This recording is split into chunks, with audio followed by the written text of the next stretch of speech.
Class 6 का एक lesson है, इसका नाम है लाइट, शैडो एंड रिफ्लेक्शन। तो चलो इसको हम लोग पढ़ते हैं। तो एक क्वेश्चन से स्टार्ट करते हैं कि एक डार्क रूम में आप हो और वहाँ पर चीज़ों को अगर आप ढूंढना चाहो तो आपको दिक्कत होती है।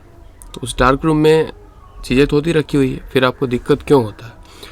तो ऑब्वियस सी बात है, आपका आंसर होगा कि उस रूम में बल्ब नहीं होगा, बल्ब या फिर लाइट नहीं होगा, इस वजह से नहीं देख पा रहे होंगे चीज़ों को, इस वजह से हमें चीज़ें दिखाई नहीं पड़ रहा होगा।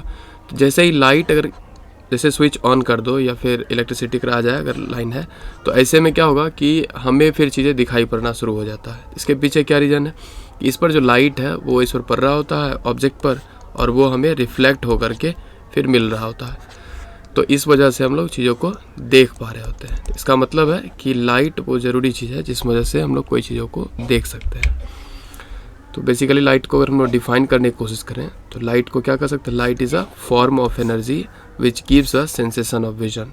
मतलब ये एनर्जी का ही एक रूप है जिसकी मदद से हम लोग देखने की क्षमता हमें मिल पाती है। सेंसेशन ऑफ विजन, विजन मतलब देखने की क्षमता हमें एक तरह से मिल पा रही है। लाइट के कई प्रॉपर्टीज़ में से कुछ एक प्रॉपर्टीज़ को हम लोग देख लेते हैं। लाइट हमेशा स्ट्रेट पाथ पर चलता है।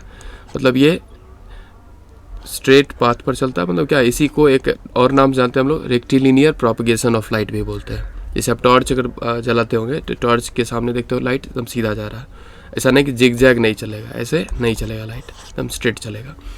लाइट कैन बी रिफ्लेक्टेड, मतलब क्या कि अगर आप एक मिरर ले लेते हो और उसको आप सन के लाइट को चाहते हो तो आप देखते हो कि रिफ्लेक्ट होता है। रिफ्लेक्ट मतलब बाउंस बैक होता है सेम मीडियम, तो इसको हम लोग कह सकते लाइट जो है रिफ्लेक्ट हो सकता है।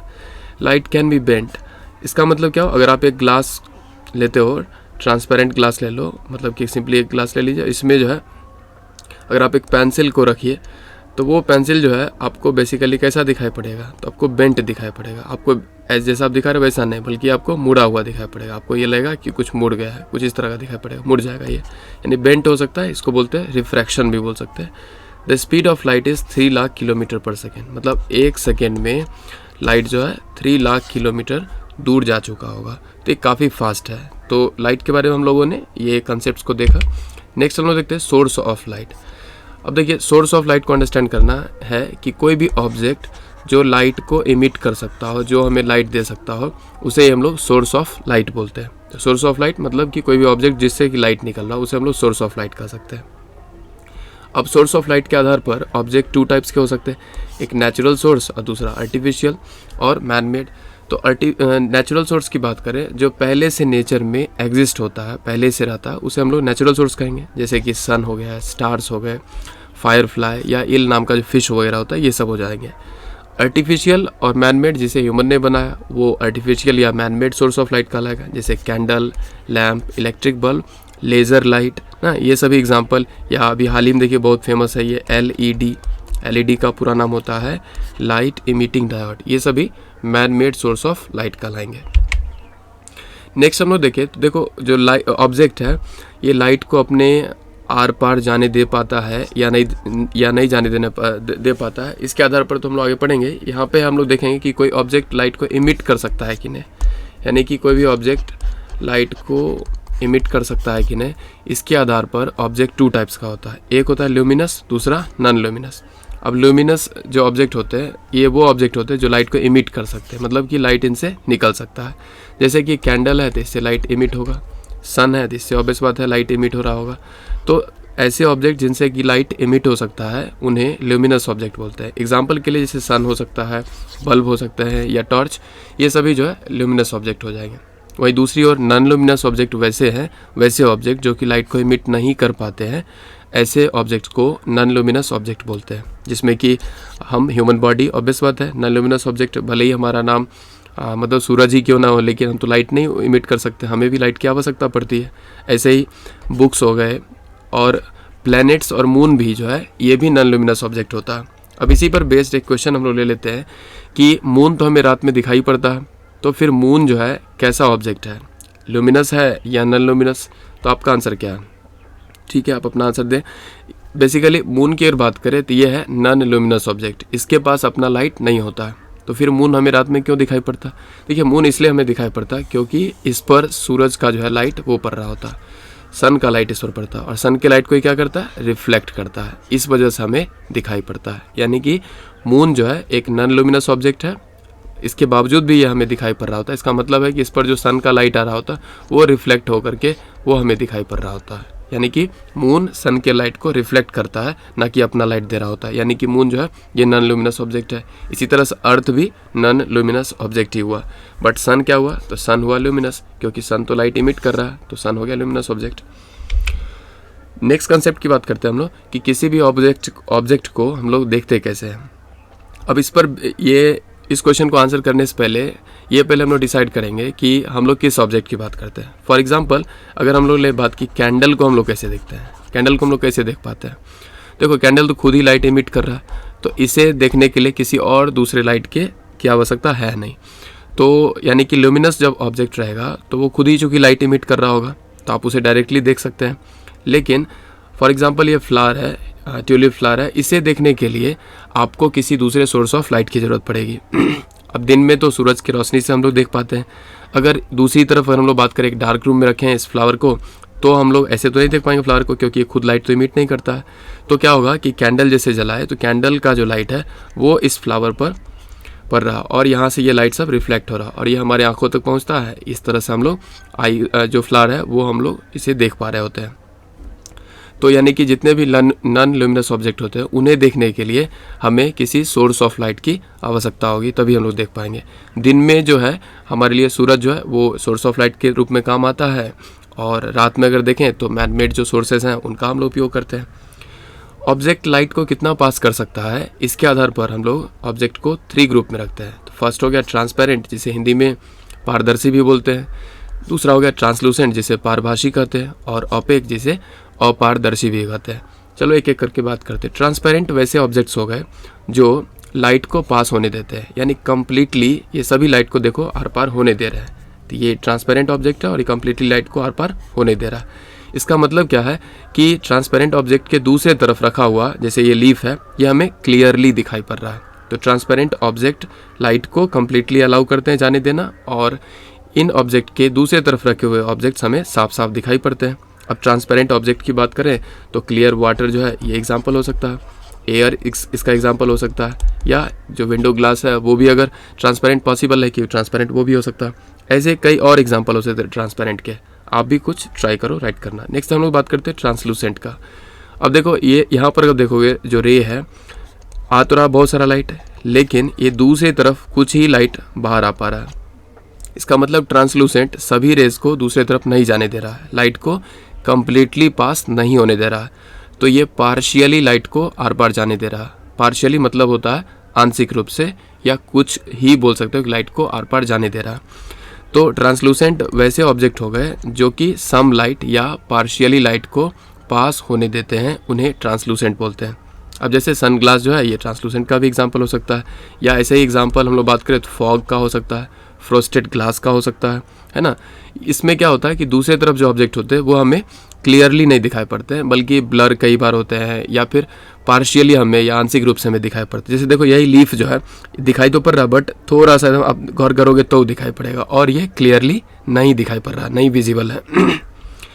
नेक्स्ट ऑब्जेक्ट की बात करें हम लोग तो ओपेक ऑब्जेक्ट। अब ओपेक ऑब्जेक्ट जो है ये देखो एक कुछ भी रेज इधर नहीं आ पा रहा है, दूसरी तरफ एक भी लाइट नहीं आ पा रहा है। इसका मतलब एक सारे लाइट को ये क्या कर पा रहा है, ब्लॉक कर दे रहा है। तो ओपेक ऑब्जेक्ट वैसा ऑब्जेक्ट हो गया जो लाइट को अलाउ ही नहीं करता दूसरी तरफ जाने देना, तो उसे हम लोग ओपेक कहते हैं। अब जैसे ये जो बैग है, अब देखो बैग के दूसरी तरफ रखे हुए लीफ का जो हिस्सा है वो आपको थोड़ा भी दिखाई नहीं पड़ रहा होगा, क्योंकि ओपेक जो है वो लाइट को अपने आर पार जाने नहीं देता है। अब ओपेक के भी बहुत सारे एग्जांपल हो सकते हैं, जैसे कि अगर हम लोग बात करें वॉल हो सकता है ना, ह्यूमन बॉडी हो सकता है, तो ऑब्वियस बात है ये सभी क्या हो जाएंगे, ओपेक ऑब्जेक्ट के एग्जांपल हो जाएंगे। या बुक भी जो है आपका ओपेक ऑब्जेक्ट का एग्जांपल हो जाएगा। चलो इस पर एक मतलब क्वेश्चन ले लेते हैं। जिस मिरर में आप अपना शक्ल डेली देखते हो वो किस तरह का ऑब्जेक्ट है, पता है वो भी ओपेक ऑब्जेक्ट ही होता है, क्योंकि इस पर भी जो लाइट जा रहा होता है उसको वो क्या करता है, रिफ्लेक्ट कर दे रहा होता है, ना कि आर पार जाने देता है। एक और नाम सुने हो रीडिंग ग्लास का। तो रीडिंग ग्लास जो है जिसको मैग्नीफाइंग ग्लास भी कहते हैं, तो रीडिंग ग्लास या मैग्नीफाइंग ग्लास जो है ये किस तरह का ऑब्जेक्ट होगा। इसमें जो लगे हुए लेंस होते हैं, रीडिंग ग्लास में जो लेंस लगा होता है ये क्या लाइट को आर पार जाने देता है, तो आंसर होगा यस। ये लाइट अगर इसमें गया तो लाइट को ऑब्वियस बात है दूसरी तरफ जाने दे सकता है। इसका मतलब है कि लेंस जो है ये ट्रांसपेरेंट ऑब्जेक्ट होगा। तो मिरर हो गया, मिरर हो गया किस तरह का ऑब्जेक्ट, ओपेक, और लेंस जो है ये किस तरह का ऑब्जेक्ट हो गया, ये हो गया ट्रांसपेरेंट। नेक्स्ट हम इसी डेफिनेशन को यहाँ पर रिटर्न है, आप चाहे तो नोट्स बनाने के लिए से लिख भी सकते हैं। आपको मैं दोबारा नहीं तो मैं इसको बताता हूँ। जिसमें ट्रांसपेरेंट वो हो गए जो लाइट को कम्प्लीटली अलाउ करते हैं, और इसमें दूसरी तरफ रखे हुए ऑब्जेक्ट हमें साफ साफ दिखाई पड़ते हैं। एग्जांपल के लिए एयर और वाटर बताया गया। ट्रांसलूसेंट वैसे थे ऑब्जेक्ट जिनमें हम लोग देखें तो पार्शियली लाइट को ये जाने देते हैं, मतलब आंशिक रूप से लाइट आर पार जा पा सकता है, और दूसरी तरफ जो ऑब्जेक्ट होते हैं वो क्लियरली नहीं दिखाई पड़ते, लेकिन कुछ पार्ट तो ऑब्वियस बात है या ब्लर बोल सकते हो या आंशिक या धुंधला बोल सकते हो दिखाई पड़ सकता है। इसके एग्जांपल जैसे टिश्यू पेपर हो गए, फ्रॉस्टेड ग्लास यानी कि कोई ग्लास जो घिसा हुआ हो, या बटर पेपर या ऑयल्ड पेपर भी इसके ट्रांसलूसेंट के एग्जांपल हो सकते हैं। वहीं दूसरी ओर ओपेक ऑब्जेक्ट जो है जिसमें कि लाइट को अलाउ नहीं होने देता है, यानी कि they do not allow light to pass through them, और ऐसे ऑब्जेक्ट के दूसरी तरफ रखा हुआ जो कुछ भी रहेगा वो दिखाई नहीं पड़ेगा। अब नेक्स्ट टॉपिक की बात करें तो इसका नाम है आपको स्पीड ऑफ लाइट। अब लाइट की बात करें तो जितने कुछ भी आप सुने होंगे कोई चीज़ फास्ट कितना हो सकता है, तो ये फास्टेस्ट इन द वर्ल्ड कह सकते हैं। पूरे यूनिवर्स में सबसे कोई चीज़ फास्टेस्ट है तो वो है क्या, लाइट का स्पीड। अब लाइट की स्पीड होती कितनी है, तो ये हम लोग पिछले स्लाइड में हम लोग देखे 3 लाख किलोमीटर पर सेकेंड होती है। मतलब कि 1 सेकेंड में जो लाइट है ये 3 लाख किलोमीटर की दूरी तय कर सकता है। सन से जो लाइट है उसे अर्थ तक आने में 8 मिनट एंड 20 सेकेंड्स का टाइम लगता है। वहीं दूसरी ओर मून से लाइट को अर्थ तक आने में करीब 1.3 सेकेंड का समय लगता है।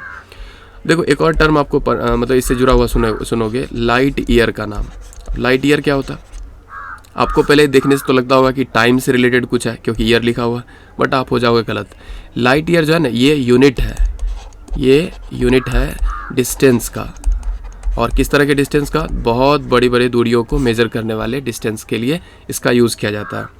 अब लाइट ईयर का मतलब क्या हुआ, देखो 1 लाइट ईयर का मतलब हुआ, 1 लाइट ईयर का मतलब हुआ कि 1 ईयर में लाइट कितना दूरी ट्रैवल करता है, यानी 1 ईयर में लाइट जो है कितना डिस्टेंस ट्रैवल कर सकता है, उसी डिस्टेंस को बेसिकली हम लोग क्या कहते हैं, तो 1 लाइट ईयर बोलते हैं। यानी कि लाइट ईयर हो गया डिस्टेंस का यूनिट, और इसमें 1 ईयर में लाइट कितना डिस्टेंस कवर कर रहा है इसी को हम लोग क्या कहते हैं, तो लाइट ईयर कहते हैं।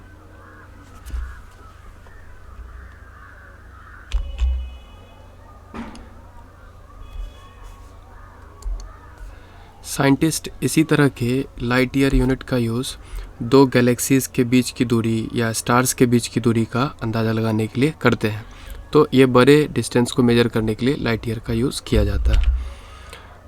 तो नेक्स्ट हम लोग देखते हैं how light travels. Light travel कैसे करता है, क्या लाइट कुछ इस तरह से करेगा या फिर लाइट कुछ स्ट्रेट जाएगा, तो क्या होगा आपका आंसर, तो ऑब्वियस बात आपका ये होगा आंसर कि लाइट जो है हमेशा स्ट्रेट पाथ पर मूव करता है।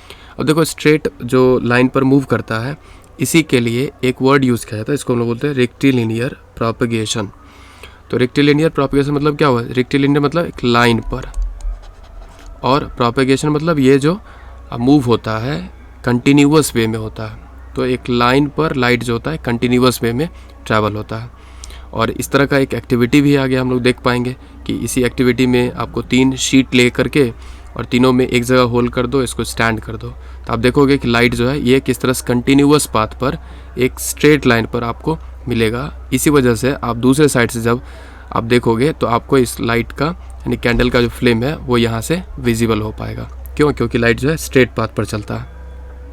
अब लाइट जो चलता है उस पाथ को क्या बोलते हैं, यानी कि अब फॉर एग्जांपल अगर हम लोग एक कैंडल को लेते हैं और कैंडल को बर्न करते हैं तो ऑब्वियस बात है कैंडल से फ्लेम बन रहा होगा, और इससे तो बहुत सारे जो है कह सकते हो कि लाइट जो है निकल रहे होते हैं। तो लाइट को रिप्रेजेंट करने के लिए क्या करते हैं हम लोग, एक रे का मदद लेते हैं। आपने ज्योमेट्री में पढ़ा होगा कि रे के बारे में, जिसका एक एंड बोल सकते हो क्या कि वो फिक्स हो सकता है, दूसरा इनफाइनाइट हो जाता है, ऐसा कुछ आप रे के बारे में पढ़े होंगे। अब फॉर एग्जांपल यहाँ सपोज करो कि एक ऑब्जेक्ट है या जैसे कि बुक मैं ले लेता हूँ कि बुक है, तो यहाँ पर जो लाइट आ रहा वो किधर से, कैंडल से आ रहा है और कहाँ, बुक तक आ रहा है। तो ऐसा कह सकते हैं कि कैंडल से बुक की ओर लाइट आ रहा है। तो ये हो गया हमारा रे। अब रे को क्या कह सकते हैं हम लोग, रे को कहते हैं क्या, सिंपली कि path of light is called रे, यानी कि लाइट का जो पाथ होता है उसे ही रे कहा जाता है। अब अगर इस तरह के रेज बहुत सारे कैंडल से निकल रहे होते हैं तो ऐसे रेज को एक ग्रुप को नाम दिया जाता है, यानी कि ग्रुप ऑफ जो रेज होते हैं इन्हें या बंच ऑफ रेज को एक साथ एक नेम दिया जाता है जिसे बोलते हैं क्या, बीम। तो बीम का मतलब हुआ एक group of rays is called beam. अब बीम जो होते हैं ये भी बेसिकली अलग अलग तरह के हो सकते हैं। इससे पहले ये समझते हैं कि लाइट जहाँ से एक ही जगह सपोज करो बहुत सारे रेज जब निकल रहे होते हैं तो उस पॉइंट को क्या कहा जाता है, simply point source of light कहा जाता है। यानी कोई छोटा सा ऑब्जेक्ट जब बहुत सारा लाइट जो है दे रहा होता है तो वैसे ऑब्जेक्ट को हम लोग क्या कहते हैं, पॉइंट सोर्स ऑफ लाइट कहते हैं। जैसे कि अब टॉर्च में अगर हम लोग देखें, टॉर्च का बल्ब जो है ये पॉइंट सोर्स ऑफ लाइट का काम कर रहा है, और यहाँ पर देख रहे बहुत सारे रेज जो है वो यहाँ से इमर्ज हो रहे हैं, इमिट हो रहे हैं, और इन सब रेज को एक साथ क्या कहेंगे, इन सब को एक साथ बीम कहेंगे। अब बीम जो हो गए ग्रुप ऑफ रेज को कहते हैं। बीम भी बेसिकली 3 टाइप्स का होता है, पैरेलल बीम्स होता है, डाइवर्जिंग बीम्स होता है और कन्वर्जिंग बीम्स होता है। एक एक करके इसको अंडरस्टैंड करते हैं। पैरेलल बीम्स का मतलब हुआ कि ये रेज जो है जहाँ से भी निकल रहा होगा वो आपस में रेज सब क्या है, पैरेलल जो है आगे मूव हो रहे हैं। जैसे ये दोनों रे एक दूसरे को इंटरसेक्ट नहीं करेगा और दोनों के बीच का डिस्टेंस हमेशा इक्वल रहेगा, तो पैरेलल लाइंस की तरह दिख रहा है, इसलिए इसे पैरेलल बीम कहा जाता है। डाइवर्जिंग बीम, जैसे टॉर्च में अगर देखें तो डाइवर्जिंग बीम का एग्जांपल हुआ, क्योंकि यहाँ देखो जैसे एक जगह से बहुत सारे रेज निकल रहे होते हैं, ठीक उसी तरह से तो ये एग्जांपल है। तो डाइवर्जिंग बीम किसी एक जगह पे बहुत सारे मतलब डायरेक्शन में ये स्कैटर हो रहा है, डाइवर्ज हो रहा है। कन्वर्जिंग बीम इसका ठीक उल्टा होगा। फॉर एग्जांपल सपोज करो कि 4-5 जो है सो पुलिसमैन में जो है किसी एक चोर को देखा कहीं पर छुपा हुआ, तो सब ने लाइट जलाया। तो यहाँ पर सपोज करो चोर है और यह पुलिस जो है यहाँ से सभी लाइट को जला रहे हैं, तो उसके उस पर जला रहे हैं, तो यानी सब एक तरह से एक जगह पे आकर मीट हो रहा है। तो उस बीम को, यानी एक साथ बहुत सारे रेज जब एक जगह पे मीट हो रहे होते हैं और मतलब क्लोज या कम टुगेदर हो रहे होते हैं, तो इसे हम लोग कन्वर्जेंट बीम भी कहते हैं। अब एक्टिविटी आपके बुक में इसमें दिया गया होगा, एक्टिविटी नंबर 2 की बात करते हैं। एक्टिविटी 2 में क्या एक्सप्लेन किया गया कि to understand that light travels in straight line. देखिए इसके लिए अगर हम लोग देखें यहाँ पर कैंडल लिया गया और कैंडल से ऑब्वियस बात है बहुत सारे रेज जो है यानी कि बीम बोल सकते हो कि निकल रहे होंगे। तो चूँकि आपको पता है कि लाइट हमेशा स्ट्रेट पाथ पर मूव होता है, इस कारण से यहाँ पर जो ये ट्यूब है ये क्या है, स्ट्रेट ट्यूब है, तो यहाँ पर लाइट क्या होगा, इस केस में दिखाई पड़ रहा होगा। लेकिन इसमें देखो जो ट्यूब लिया गया वो कैसा कर्व ट्यूब है ना, मुड़ा हुआ। अब लाइट तो चलता है सीधा, तो यहाँ करके सपोज करो इसमें अगर जो रे यहाँ से इमर्ज हुआ फ्लेम से, तो इस रे को मुड़ना पॉसिबल नहीं होगा, बहुत स्ट्रेट जाकर यहाँ पर आकर रुक जाएगा, तो ये जो है फ्लेम नहीं दिखाई पड़ेगा यहाँ पर। क्यों? क्योंकि लाइट चलता है स्ट्रेट पाथ पर और लाइट तो मुड़ा नहीं ट्यूब के साथ, इस वजह से यहाँ से दिखाई नहीं पड़ रहा। एक्टिविटी 3 अभी आपको एक्सप्लेन किया ही गया कि आपको जैसे 3 शीट्स ले लेने हैं, तीनों शीट्स में एक ही जगह पर होल कर देना है और तीनों शीट्स को स्टैंड के साथ इसको आप स्टैंड पर खड़ा कर दो। अब होल के ही साइज़ इतना बड़ा आपको एक तरह से कैंडल लेना, उतना बड़ा नहीं उससे छोटा ही, ताकि इसके फ्लेम यहाँ पर आपको होल के पास रहे। अब तीनों शीट्स के अपोजिट साइड्स में जाकर आप उस फ्लेम को देखोगे तो आपको दिखाई पड़ेगा। ऐसा इसलिए क्योंकि लाइट स्ट्रेट पाथ पर चलता है, यानी इसी प्रॉपर्टी को, लाइट की इसी प्रॉपर्टी को रेक्टिलिनियर प्रोपगेशन ऑफ लाइट भी बोलते हैं। अब नेक्स्ट जो आपका टॉपिक है इसका नाम है शैडो।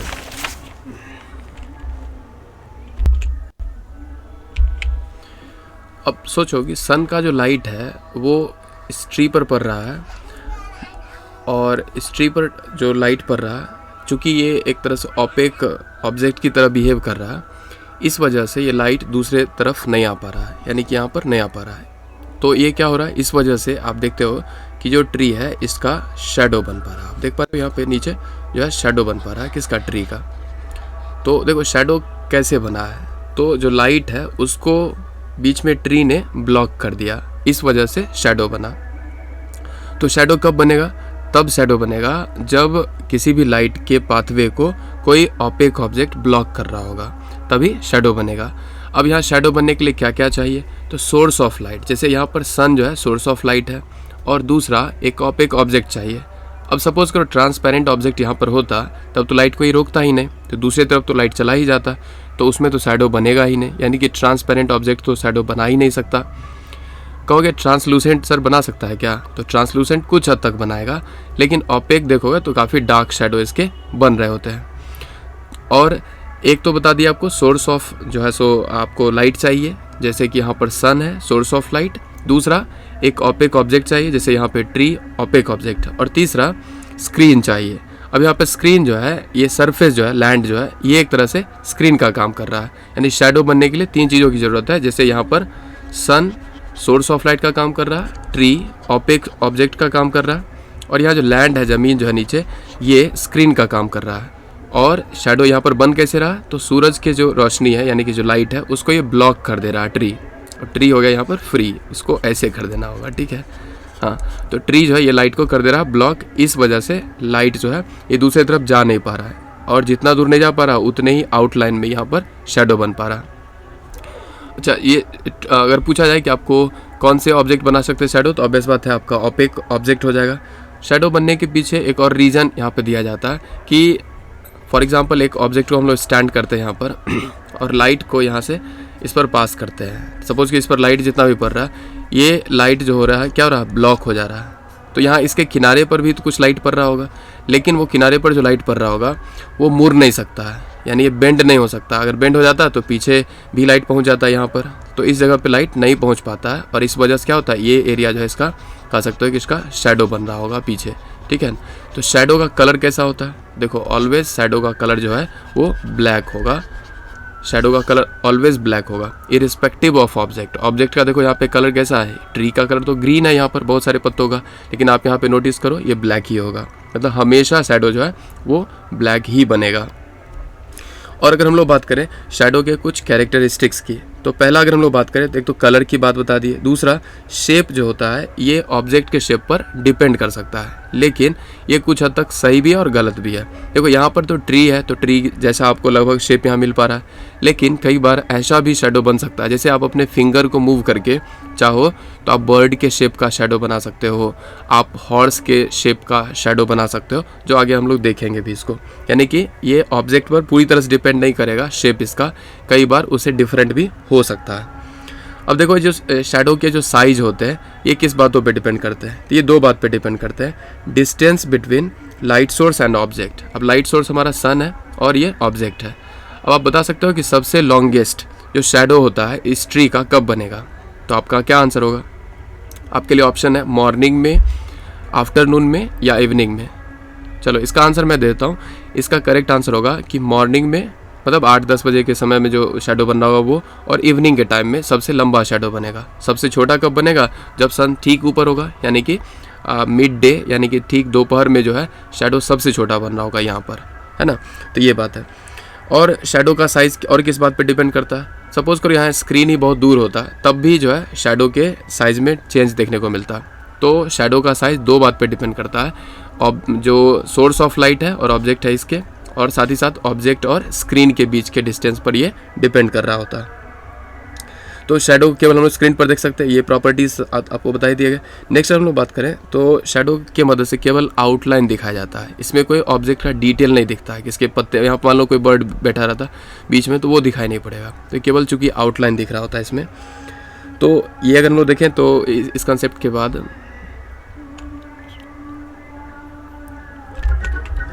हैंड से बनने वाले डिफरेंट शेडो, चलो देखते हैं।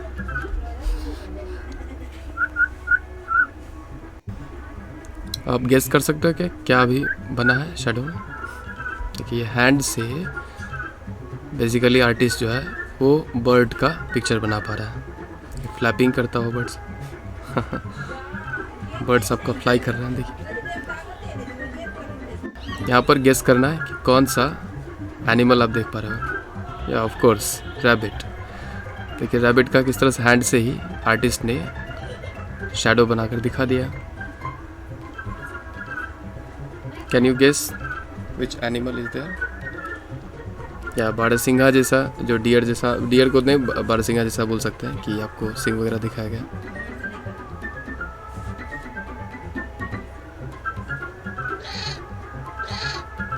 यस, गोट का आप देख पा रहे हो।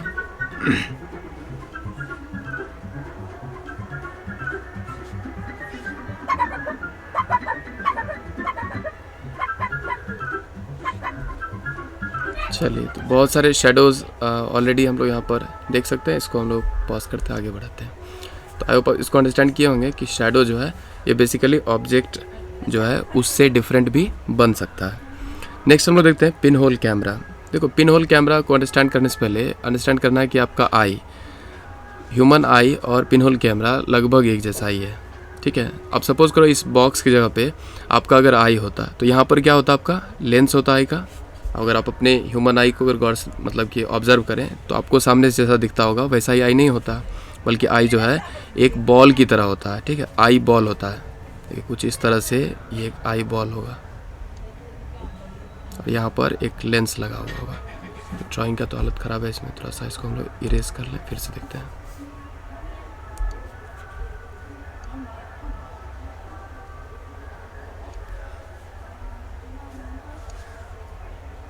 तो लेंस एक लगा होगा बीच में और ये जो इस तरह से इस पर कॉर्निया वगैरह होगा दिया हुआ।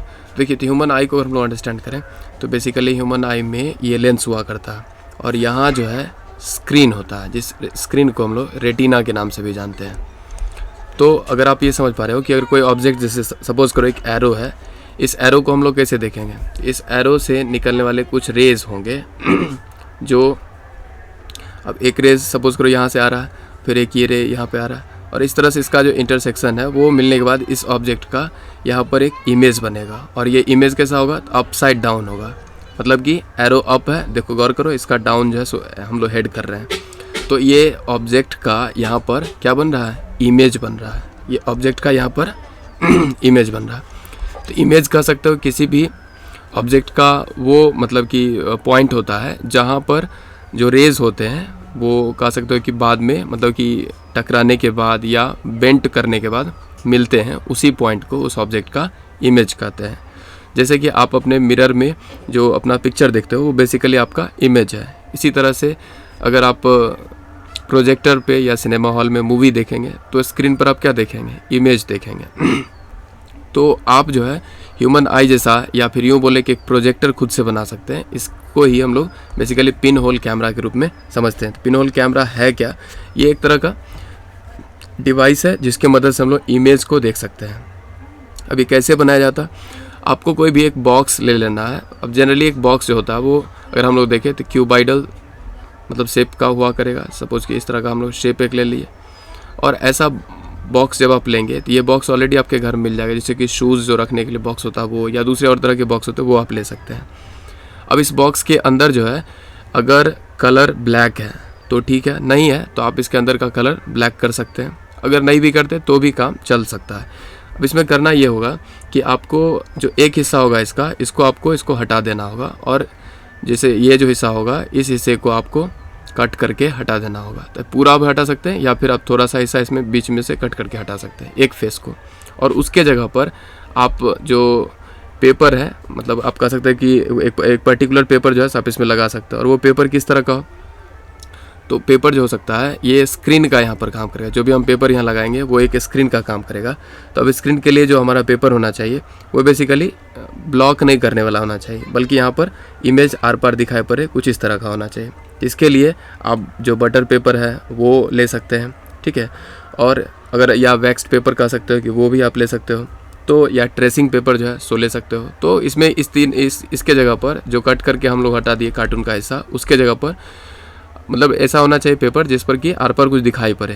तो ट्रांसलूसेंट कोई भी पेपर आप यहाँ पे ले सकते हैं। अगर नहीं कुछ बन रहा हो तो आप ऑयल्ड पेपर भी लोगे तो वो ज़्यादा बेस्ट नहीं रहेगा। बेसिकली दो तरह के आप यहाँ पे पेपर ले सकते हैं, ट्रेस्ड पेपर ले लें या बटर पेपर वगैरह आप ले सकते हैं, ठीक है।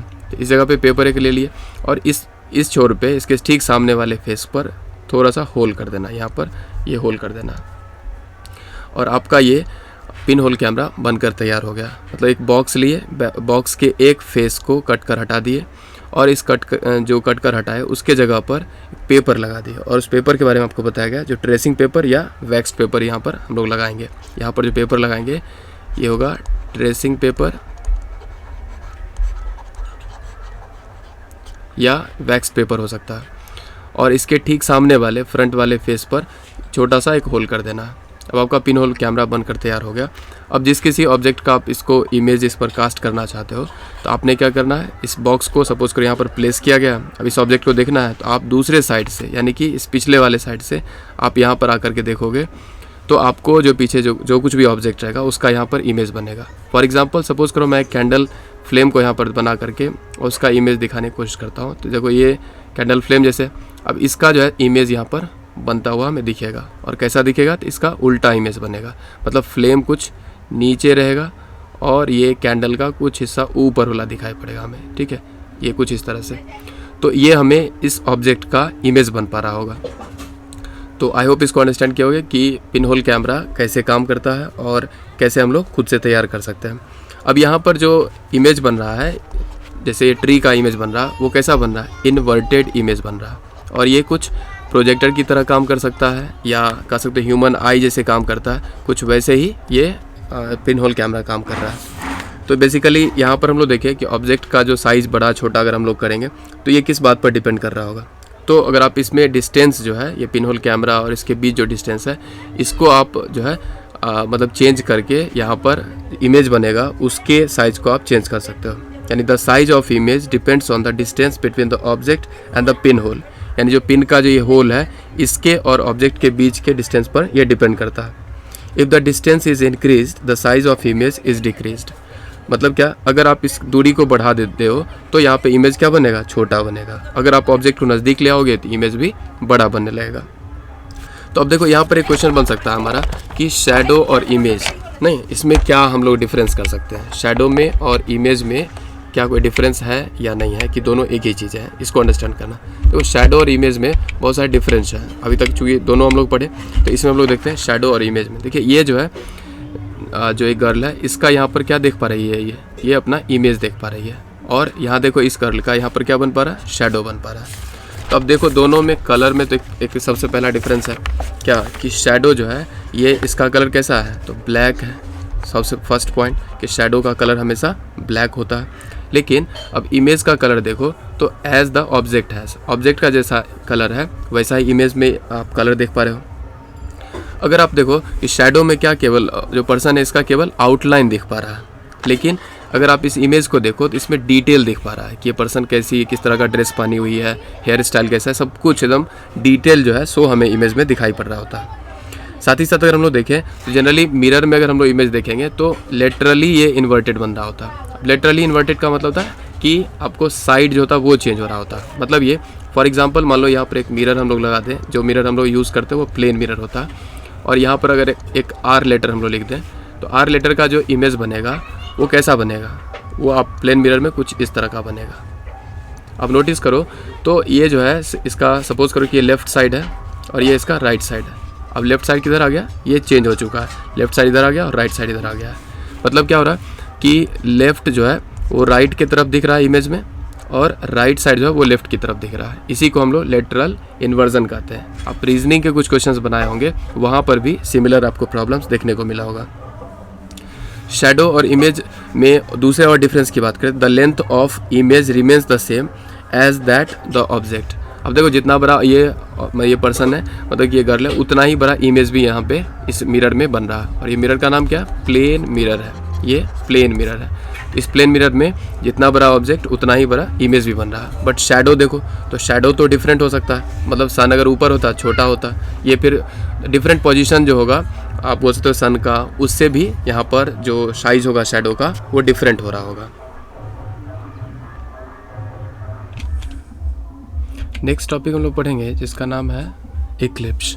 इक्लिप्स को अगर हम लोग राइट करें, इक्लिप्स जो है नेक्स्ट टॉपिक हम लोग को पढ़ना है, ECLIPSE। इसको हिंदी में ग्रहण भी कहा जाता है।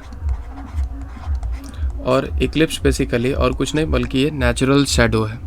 तो जैसे कि आपने शैडो बनते हुए देखा तो उसमें क्या ज़रूरत था, हमें सोर्स ऑफ लाइट की ज़रूरत होती है, ओपेक ऑब्जेक्ट की ज़रूरत होती है और स्क्रीन की ज़रूरत होती है। तो नेचुरल शैडो जो होते हैं इनमें हमेशा सोर्स ऑफ लाइट के रूप में सन काम करता है, और ओपेक ऑब्जेक्ट के रूप में एक बार मून तो एक बार अर्थ। इसी तरह से स्क्रीन में एक दूसरे को मतलब चेंज होता है, ठीक है। तो इस आधार पर बेसिकली कब कौन सा रहेगा, तो इसके आधार पर जो नेचुरल शैडो हैं या कह सकते हो इक्लिप्स जो है ये दो तरह के होते हैं। एक होता है सोलर इक्लिप्स जो कि सूर्य ग्रहण के नाम से जाना जाता है, दूसरा होता है लूनर इक्लिप्स जो कि चंद्र ग्रहण के नाम से जाना जाता है। इस तरह से दो इक्लिप्स को हमें पढ़ना है। अब इसे पढ़ने से पहले हम लोग कुछ एक टर्म समझ लेते हैं कि अब देखो ये टॉर्च जो है, यहाँ से लाइट जो है बहुत सारे रेज जो है जा रहे हैं। अब इन रेज को अगर आप नोटिस करें तो इन रेज के कारण यहाँ पीछे स्क्रीन पर, सपोज करो यहाँ जो है एक स्क्रीन है और इस स्क्रीन पर क्या हम लोग देख पा रहे हैं, तो एक शैडो बनता हुआ देख पा रहे हैं। अब इस शैडो को अगर गौर से देखो तो इसमें दो रीजन आप देख पा रहे होगे। एक तो डार्क रीजन, देखो ये जो है सो डार्क रीजन आपको दिखाई पड़ रहा होगा, और ऑब्वियस बात है दूसरा जो रीजन है आपको थोड़ा पार्शियली डार्क इसको बोल सकते हैं, तो ये जो है पार्शियली डार्क है। डार्क तो ये भी है बट ये क्या पार्शियली डार्क है। तो इन दोनों को हम लोग अलग अलग नेम देते हैं। अब ये क्यों बन पा रहा है ऐसा, देखो ये जो है कम्प्लीटली ब्लॉक हो रहा है, इस वजह से जो रीजन है ये कम्प्लीटली डार्क है और इसका नाम होता है अम्ब्रा। तो अम्ब्रा कौन सा रीजन हो गया शैडो का, ये darkest region of shadow is called umbra. और ऐसा क्यों होता है, क्योंकि कम्प्लीटली यहाँ पर लाइट ब्लॉक हो रहा है और थोड़ा भी लाइट यहाँ पर नहीं आ पा रहा है, इस वजह से अम्ब्रा बनता है। अब देखो दूसरा जो है जो पार्शियली डार्क है उस रीजन को बोलते हैं पेनम्ब्रा, स्पेलिंग होता है PNUMBRA। तो पेनम्ब्रा क्या हो गया, partially dark region of shadow is called penumbra. अब ये कहोगे अब क्यों जानना जरूरी है, तो आगे हम इक्लिप्स पढ़ने में ये हमें काम आएगा। तो आई होप आपको क्लियर हो गया होगा कि जो डार्केस्ट रीजन होता है शैडो का ये अम्ब्रा कहलाता है और पार्शियली जो डार्क रीजन होता है इसे पेनम्ब्रा बोलते हैं। अब एक एक करके हम लोग समझते हैं। पहला जो इक्लिप्स हम लोग पढ़ेंगे इसका नाम होगा सोलर इक्लिप्स। अब सोलर इक्लिप्स बनने के लिए क्या चाहिए, तो ऑब्वियस बात है नेचुरल शैडो है तो यहाँ भी सोर्स ऑफ लाइट चाहिए, ऑपेक ऑब्जेक्ट चाहिए और साथ में एक स्क्रीन चाहिए।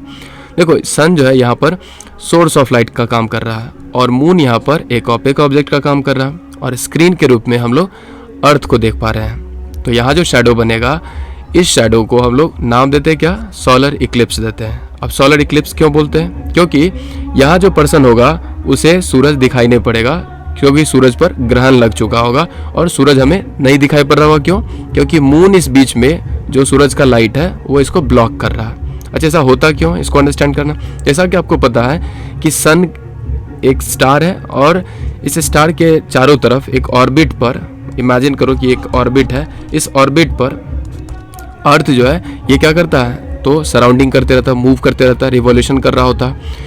दूसरी तरफ तो अर्थ क्या है, अर्थ एक ऑब्वियस बात है आपको पता है प्लेनेट है और इस प्लेनेट का एकमात्र नेचुरल सैटेलाइट है जिसका नाम है मून। और मून भी अर्थ का चक्कर लगा रहा होता है, यानी कि सन का चक्कर कौन लगाता है, अर्थ, और अर्थ का चक्कर कौन लगा रहा होता है, तो मून। यानी मून जो है रिवॉल्व कर रहा होता है अर्थ के चारों तरफ। तो ऐसा देखा जाता है कि मून कई बार अर्थ और सन के बीच में आ जाता है, तो इस वजह से ये लाइट को ब्लॉक करने लगता है। किसका लाइट ब्लॉक कर रहा है, तो सन का लाइट यहाँ पर देखो कि ब्लॉक हो रहा है। तो सन की लाइट को ब्लॉक होने के कारण सन का आप बोल सकते हो कि जो लाइट पहुँच नहीं पा रहा अर्थ पर, क्यों, क्योंकि मून यहाँ पे आ गया और मून का यहाँ पर क्या बन रहा है, शैडो बन रहा है। अब यहाँ पे देखो तो ये शैडो बन रहा है मून का। अब ये शैडो जो बन रहा है बेसिकली इसके भी दो रीजन हम लोग कह सकते हैं कि होगा। तो एक तो रीजन आप देख पा रहे हो जो यहाँ पर हम लोग देख रहे हैं, लेकिन कुछ लाइट तो ऐसा भी हो सकता है कि ये कंटिन्यू रहेगा ऐसा, ठीक है। तो इस तरह से कह सकते हैं कि दो रीजन यहाँ भी देखने को मिल रहा है। तो क्या आप बता सकते हो ये जो रीजन है इसको क्या बोलेंगे, जो डार्केस्ट रीजन ये हमें मिल रहा है तो इसे बोलेंगे क्या, तो अम्ब्रा कहेंगे, यानी कि डार्केस्ट रीजन ऑफ शैडो। तो देखो डार्केस्ट रीजन है ये अम्ब्रा होगा, जबकि यहाँ अगर देखेंगे तो यहाँ पे भी कुछ हद तक डार्क होगा लेकिन बहुत ज़्यादा नहीं होगा, यानी ये पार्शियली डार्क रीजन होगा। तो इसे क्या कहेंगे, इसे कहेंगे पेनम्ब्रा। पेनम्ब्रा मतलब हो गया ये partially dark region of shadow. तो अब यहाँ पर जो अम्ब्रा है ये बेसिकली कंप्लीट सोलर इक्लिप्स यहाँ पर बन रहा होगा, यानी यहाँ से साफ साफ सूरज साफ नहीं दिखाई पड़ रहा, पूरा अंधेरा हो चुका होगा। लेकिन पेनम्ब्रा जो रीजन है यहाँ से आंशिक रूप से सूरज दिखाई पड़ रहा होगा, मतलब कंप्लीटली डार्क यहाँ पर नहीं हुआ होगा, क्योंकि ये पेनम्ब्रा वाला रीजन है, यानी कि पार्शियल शैडो यहाँ पर बन रहा होगा। तो आई होप आपको समझ में आया होगा कि सोलर इक्लिप्स क्यों बनता है। सोलर इक्लिप्स मून जो है जब सन और अर्थ के बीच में आ जाता है तो सोलर इक्लिप्स बनता है। इसे आप एक ट्रिक से भी याद रख सकते हैं कि SME, यानी कि सन और अर्थ के बीच में जब मून आ जाता है तो मून का शैडो अर्थ पर बन रहा होता है और इस वजह से सोलर इक्लिप्स बनता है। ऑब्वियस बात है, सोलर इक्लिप्स अगर आपसे पूछा जाए कब बनेगा तो बोलोगे डे टाइम में बनेगा, नहीं दिन में बनेगा। और सोलर इक्लिप्स होते हैं बहुत कम देर के लिए होता है, बहुत ज़्यादा देर के लिए होता नहीं है। सोलर इक्लिप्स बेसिकली हमें डायरेक्ट आई से नहीं देखना चाहिए, क्योंकि हमारे आइज़ का जो रेटिना होता है वो ख़राब हो सकता है। तो इसे देखने के लिए खास तरह के चश्मे बनते हैं, उसके मदद से हमें देखना चाहिए, डायरेक्टली हमें नहीं देखना चाहिए सोलर इक्लिप्स को। आई होप आपको ये अंडरस्टैंड हुआ। नेक्स्ट हम लोग देखें तो लूनर इक्लिप्स को। अब देखो लूनर इक्लिप्स जो है बेसिकली, जैसा कि आपको पता है कि मून जो है इसका अपना लाइट तो होता नहीं है, ये तो सन के लाइट को रिफ्लेक्ट कर रहा होता है। अब सन का लाइट इस मून पे पड़ेगा तब मून दिखाई पड़ेगा। अब देखो यहाँ जो है इस रीजन को अगर हम लोग अलग करें तो ये होगा नाइट वाला रीजन और ये होगा डे वाला रीजन, क्योंकि यहाँ पे सूरज का लाइट पहुँच रहा है, और यहाँ जो है ये नाइट वाला रीजन, यहाँ तो नहीं पहुँच रहा होगा अर्थ पे। अब अंडरस्टैंड ये करना है कि जो मून जो ऑर्बिट पर देखो मूव जो हो रहा है, इस ऑर्बिट पर मूव होने वक्त कई बार ऐसा होता है कि ये अर्थ के पीछे चला आता है। ठीक है, देखो अर्थ है यहाँ और यहाँ पे मून है, तो ये मून जो है वो किसके पीछे आ गया है, अर्थ के पीछे आ गया है। इसका मतलब क्या हुआ कि मून जो है इसको जो लाइट मिलना चाहिए था सन का, वो यहाँ पर तो इसको मिल नहीं पा रहा होगा। क्यों? क्योंकि बीच में अर्थ आ गया। यानी कि जब सन अर्थ माने सन कह सकते हो और मून के बीच में जब अर्थ चला आता है, तो अर्थ कैसा ऑब्जेक्ट है, ये एक ओपेक ऑब्जेक्ट है। इस लाइट को, जो कि लाइट पहुंचना था मून पर, उसको ये ब्लॉक कर रहा है। तो इस वजह से मून पर लाइट नहीं पड़ेगा और मून हमें, ऑब्वियस बात है, ये कम दिखाई पड़ेगा या हो सकता है डार्क होने लगेगा। तो ऑब्वियस बात है यहाँ पर अंडरस्टैंड क्या करना है हम लोग को कि अर्थ का शैडो जो है यहाँ किस पर बन रहा है, मून पर बन रहा है। तो अर्थ का शैडो मून पर बन रहा है, इस वजह से मून हमें दिखाई नहीं पड़ रहा। और इस केस को या इस तरह के इक्लिप्स को क्या कहते हैं, लूनर इक्लिप्स बोलते हैं। लूनर वर्ड का मतलब मून भी होता है। तो मून पर शैडो बन रहा है, इस कारण से हमें इसे लूनर इक्लिप्स बोल रहे हैं, या मून हमें दिखाई नहीं पड़ रहा है इसलिए हमें इसे चंद्र ग्रहण भी बोलते हैं। थोड़ा सा इसको अंडरस्टैंड करना है कि यहाँ जो है लाइट, ये कंप्लीटली ब्लॉक यहाँ भी नहीं हो रहा है। देखो यहाँ से भी कुछ लाइट तो ऐसा होगा जो यहाँ पे ऑलरेडी जा रहा होगा। तो ये जो रीजन है बीच वाला, इसको अगर हम लोग देखें तो ये अगेन यहाँ पर अम्ब्रा रीजन होगा, यानी कंप्लीटली डार्क रीजन, और ये जो होगा रीजन ये पेनम्ब्रा रीजन होगा। अब यहाँ पर अंडरस्टैंड ये करना है कि लूनर इक्लिप्स कब बनेगा अगर आपसे पूछा जाए तो आप क्या बताएंगे, जब सन और मून के बीच में अर्थ चला आता है, तो अर्थ का शैडो मून पर बन रहा होता है और इस वजह से लूनर इक्लिप्स लगता है। अब लूनर इक्लिप्स जो लगता है ये बेसिकली पूर्णिमा की रात में लगता है। और लूनर इक्लिप्स की अगर बात करें तो इसके बारे में हम लोग देखें, जब मतलब सपोज करो फुल मून जब रहेगा तो उस समय ऐसा लग रहा होगा। बेसिकली इस समय मून जो होता है कई बार रेड कलर का भी दिखाई पड़ने लगता है। ठीक है, जिसे हम लोग रेड मून बोल सकते हैं या फिर ब्लड मून के नाम से भी जाना जाता है। तो यहाँ पर मून जो होता है ये कुछ मतलब रेड जैसा दिखाई पड़ रहा होता है। इसके पीछे क्या रीज़न है, इसको हम लोग किसी और क्लास में रखेंगे कि वो वेवलेंथ जो है लाइट, उसके आधार पर हम लोग देखेंगे।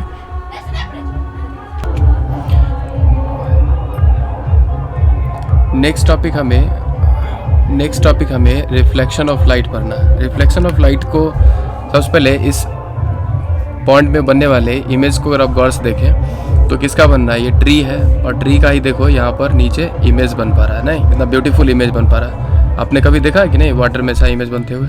यहाँ पर देखो ट्री का यहाँ पर भी इमेज बन रहा है ना। तो ये जो ट्री है इसका यहाँ पर क्या बन रहा है, इमेज बन रहा है। और क्यों बन रहा है, क्यों इमेज बन रहा है? इसलिए क्योंकि यहाँ पर जो लाइट है उसका क्या हो रहा है, रिफ्लेक्शन हो रहा है। रिफ्लेक्शन ऑफ लाइट के कारण इमेज यहाँ पर बन रहा है। तो आई होप आपको क्लियर हुआ होगा कि रिफ्लेक्शन के कारण यहाँ पर इस तरह के इमेज बनते हैं। अब क्वेश्चन ये है कि रिफ्लेक्शन ऑफ लाइट क्या होता है, रिफ्लेक्शन ऑफ लाइट किसे कहते हैं या क्या होता है, इसको समझना। देखो जब आप मिरर में जब आप अपना शक्ल देखते हो तो होता यह है कि लाइट जो है वो मिरर पर जाता है और उसका होता है रिफ्लेक्शन। इस वजह से आपका अपना इमेज बन रहा होता है। तो रिफ्लेक्शन को इस तरह समझेंगे कि जो मिरर है इस पर अगर हम लोग कोई रे को अगर हम लोग यहाँ पर भेजते हैं तो ये बाउंस बैक होना है, यानी इसी मीडियम में ये वापस लौट कर चला आएगा। तो यहाँ पर क्या हो रहा है, रिटर्न बैक हो रहा है लाइट सेम मीडियम में। इसी टर्न हो जाने के, लाइट को मुड़ जाने को ही हम लोग क्या कहते हैं, रिफ्लेक्शन कहते हैं। तो ऐसा कह सकते हैं, the process of bouncing back of light rays after striking a surface is called reflection. मतलब क्या हुआ कि बाउंसिंग बैक ऑफ लाइट को हम लोग सिंपली कह सकते हैं क्या, कि रिफ्लेक्शन ऑफ लाइट कहेंगे। Bouncing back of light is called reflection of light. अब कुछ इस तरह से है जैसे कि वॉल पर अगर हम लोग एक दीवार पर जो टेनिस बॉल है, किसी क्रिकेट बॉल को लेकर के अगर आप इस पर थ्रो करते हो, मान लो कि बॉल को लेकर के इस पर अगर आप थ्रो करोगे, बॉल को सपोज करो इसके ऊपर थ्रो करोगे, तो क्या होगा, ये बॉल जो है क्या रहेगा, यहाँ से फिर ये वापस आ जाएगा बॉल, है ना, बॉल जो है टकरा कर फिर यहाँ वापस आ जाएगा। तो क्या हो रहा है, यहाँ पर बॉल जो है इस बॉल को रिफ्लेक्ट कर रहा है, ऐसा कह सकते हैं। ठीक उसी तरह से जो सरफेस लाइट को वापस रिफ्लेक्ट कर रहा है, स्ट्राइक बैक कर रहा है, उस सरफेस को सिंपली क्या कहते हैं, मिरर कहते हैं। उस सरफेस को क्या बोलते हैं, मिरर। तो मिरर जो है एक तरह से यहाँ पे वॉल का काम कर रहा है और लाइट जो है एक तरह से बॉल, यानी कि ये क्रिकेट बॉल की तरह है, जैसे टकरा कर आया, ठीक उसी तरह से लाइट को मिरर क्या करता है, बाउंस बैक कर देता है। अब यहाँ पर जो मिरर है, सपोज करो यहाँ पर ये एक मिरर हम लोग ले रहे हैं और यहाँ जो है एक सोर्स ऑफ लाइट ले लेते हैं। फॉर एग्जाम्पल इसको मैं क्लियर कर देता हूँ तब थोड़ा सा अंडरस्टैंड करना। मान लो कि एक सोर्स ऑफ लाइट्स जैसे कि सन है, सन से जो है बहुत सारे रेज निकल रहे होते हैं, तो एक रे हम लोग ले लिए, ये रेज सपोज करो इससे ज्वाइन हो रहा है, ठीक है, आगे ये बढ़ रहा रे, तो मिरर पर आया ये मतलब कि रे जिस पॉइंट पर आया, यहाँ से क्या हो रहा है, ये रे वापस इसी मीडियम में रिफ्लेक्ट हो रहा है या स्ट्राइक बैक हो रहा है। तो ऐसा हम लोग कह सकते हैं कि यहाँ पर लाइट को मिरर जो है वो क्या कर रहा है, रिफ्लेक्ट बैक कर दे रहा है सेम मीडियम में। तो इससे जुड़े हुए कुछ टर्मिनोलॉजी को समझ लेते हैं रिफ्लेक्शन से जुड़े हुए। पहला, इंसिडेंट रे क्या होता है, तो वैसा रे जो कि मिरर के तरफ आ रहा होता है उसे ही हम लोग क्या बोलते हैं, इंसिडेंट रे बोलते हैं, यानी द रे which is falling towards mirror is called incident ray. अब रिफ्लेक्टेड रे क्या है, देखिए वो रे जो कि मिरर के द्वारा सेंट बैक किया जा रहा है उसे क्या बोलते हैं, रिफ्लेक्टेड रे बोलते हैं। जैसे ये रे जो है ये रिफ्लेक्टेड रे है, यानी द रे which is strike back by mirror is called reflected ray. देखो यहाँ पर P जो है पॉइंट, इसको पॉइंट ऑफ रिफ्लेक्शन भी बोल सकते हैं क्योंकि यहीं से तो मुड़ रहा है लाइट। इमेजिन करो कि यहाँ पर एक हम लोग एक इमेजिनरी लाइन अगर ड्रॉ कर दें तो क्या होगा, ये पूरा जो एक एंगल बन रहा होगा इंसिडेंस रे और रिफ्लेक्टेड रे के बीच में, ये पूरा डिवाइड हो रहा है ना। और ये जो डिवाइड हो रहा होगा कैसा हो रहा है डिवाइड, ये परपेंडिकुलर एक है। अब पता है किसी लाइन पर अगर परपेंडिकुलर स्टैंड करते हैं तो वो क्या करता है, उस लाइन को दो इक्वल पार्ट बांटता है ना। तो इस तरह से ये क्या कर रहा है, दोनों एंगल को इक्वल पार्ट बांट रहा है, यानी एक देखो एक एंगल I बन रहा है और एक एंगल R बन रहा है, ये दोनों क्या होगा, आपस में बराबर होगा। यहाँ पर एंगल I बराबर क्या होगा, एंगल R।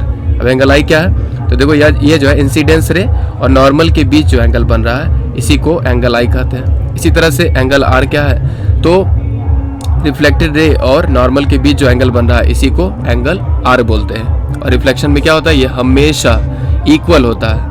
फॉर एग्जाम्पल अगर ये होगा सपोज करो 60 डिग्री का, तो एंगल R भी कितने का होगा, 60 डिग्री का ही होगा, ठीक है। तो ये कंसेप्ट रहा रिफ्लेक्शन से रिलेटेड। अब देखो, अब समझना है कि रिफ्लेक्शन जो है बेसिकली दो तरह के होते हैं। एक होता है रेगुलर रिफ्लेक्शन और दूसरा होता है इर्रेगुलर रिफ्लेक्शन। इर्रेगुलर रिफ्लेक्शन, देखो रेगुलर रिफ्लेक्शन जो होता है ये ऐसे मिरर से होता है या ऐसे सरफेस से होगा जो बेसिकली क्या होगा, प्लेन होगा और स्मूथ होगा। देखो प्लेन और स्मूथ है ये, इससे क्या हो रहा है, जितने सारे हम लोग यहाँ से टॉर्च से जितना सारा लाइट इस पर हम लोग आ रहा है यानी कि इंसिडेंट हो रहा है, ये सब पैरेलली ये मिल पा रहा है, ठीक है। ये सब देख रहे हो कि पैरेलली मिल रहा है ना, ये पैरेलली सारे रेस मिल रहे, जितने सारे रेस आ रहे थे वो सभी पैरेलल होकर के फिर वापस हमें मिल रहे हैं। जैसे ये यहाँ से आया और इसमें टकराने के बाद रेज अगर देखिएगा तो ये ऐसे वापस जा रहा है, तो इसको हम लोग क्या बोलते हैं, रेगुलर रिफ्लेक्शन बोलते हैं। और ये कब होता है, जब प्लेन सरफेस रहता है, प्लेन एंड स्मूथ सरफेस रहता है, तब रेगुलर रिफ्लेक्शन हो रहा होता है। जैसे कि मिरर जो है अगर आप ले लेते हो, प्लेन मिरर सपोज करो एक ले लेते हो और इस पर एक लेजर लाइट जलाते हो, तो लेजर लाइट क्या होगा, यहाँ से टकराएगा और कुछ इस तरह से ये ऊपर चला जाएगा, ठीक है, यानी कि रेगुलर रिफ्लेक्शन हो रहा होगा। चलो अब समझते हैं इर्रेगुलर रिफ्लेक्शन क्या होता है।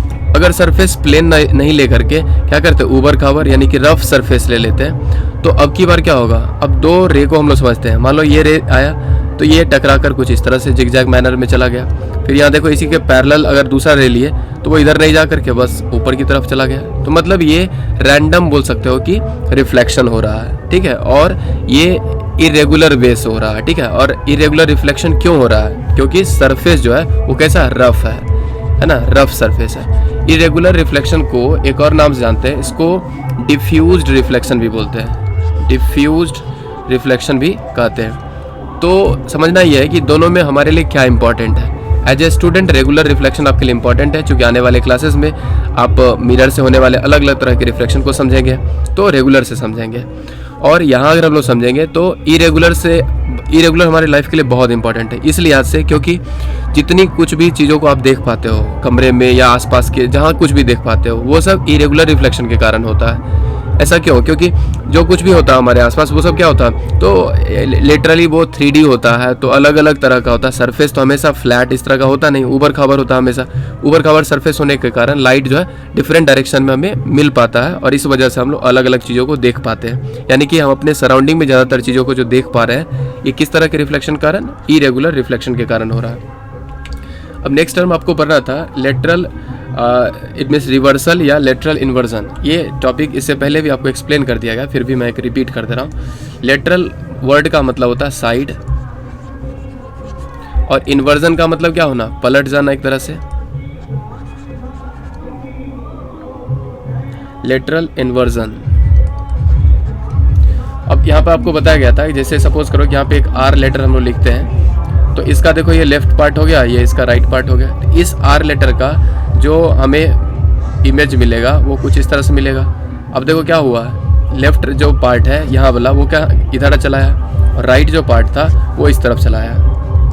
यानी कि लेफ्ट साइड जो था ऑब्जेक्ट का, ये इमेज के राइट साइड में चला गया, और जो राइट साइड ऑब्जेक्ट का था वो इमेज में लेफ्ट साइड चला गया।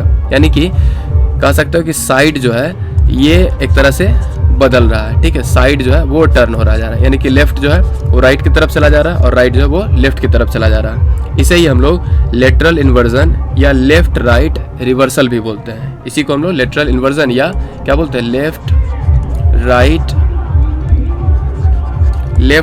रिवर्सल भी कहते हैं, लेफ्ट राइट रिवर्सल भी कहते हैं, ठीक है। लेफ्ट राइट रिवर्सल भी कहते हैं। अब देखो लेफ्ट राइट रिवर्सल होने के कारण ही आप देखते होंगे एम्बुलेंस जो है उस पर जो एम्बुलेंस वर्ड लिखा रहता है वो क्या रहता है, मतलब कि लेटरली इन्वर्टेड लिखा रहता है, ताकि अगर रिफ्लेक्शन के बाद अगर कोई देख रहे होंगे तो वो जो है वो साफ साफ दिखाई पड़े, ठीक है। इसलिए जो है सो आप कह सकते हो जो एम्बुलेंस लिखा होता है वो आप लेटरली इन्वर्टेड लिखा होता है। तो मैं जैसे एक लेटर लिख रहा हूँ लेटरली इन्वर्टेड, जैसे यहाँ आर मैं लिख कर दिखाया, आप लोगों से एक चैलेंज दे रहा हूँ कि आप लोग अपना नेम जो है वो राइट कीजिए लेटरली इन्वर्टेड, ठीक है। तो क्लास को हम लोग यहीं पर ओवर करते हैं, कोई डाउट हो तो आप क्लास में भी आस्क करेंगे, ठीक है।